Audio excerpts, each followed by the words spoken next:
Energy is all around us, a physical quantity that follows precise natural laws. Our universe has a finite amount of it. It's neither created nor destroyed, but can take different forms, such as kinetic or potential energy, with different properties and formulas to remember.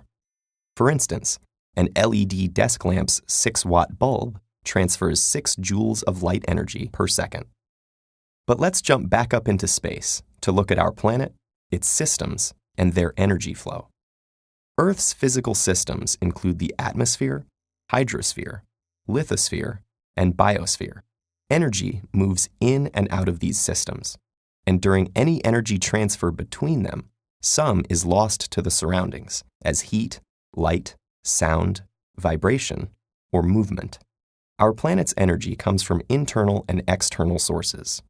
Geothermal energy from radioactive isotopes and rotational energy from the spinning of the Earth are internal sources of energy, while the sun is the major external source, driving certain systems like our weather and climate.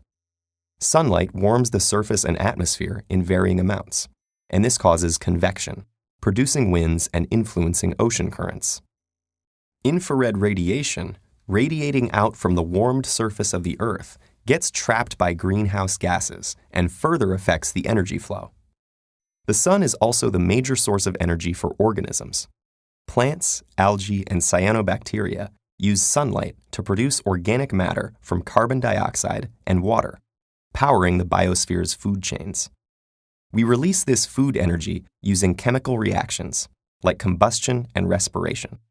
At each level in a food chain, some energy is stored in newly made chemical structures, but most is lost to the surroundings as heat, like your body heat, released by your digestion of food. Now, as plants are eaten by primary consumers, only about 10% of their total energy is passed on to the next level. Since energy can only flow in one direction in a food chain, from producers on to consumers and decomposers, an organism that eats lower on the food chain is more efficient than one higher up. So eating producers is the most efficient level at which an animal can get its energy. But without continual input of energy to those producers, mostly from sunlight, life on Earth as we know it would cease to exist. We humans, of course, spend our energy doing a lot of things besides eating. We travel, we build, we power all sorts of technology. To do all this, we use sources like fossil fuels, coal, oil, and natural gas, which contain energy that plants captured from sunlight long ago and stored in the form of carbon. When we burn fossil fuels in power plants, we release this stored energy to generate electricity.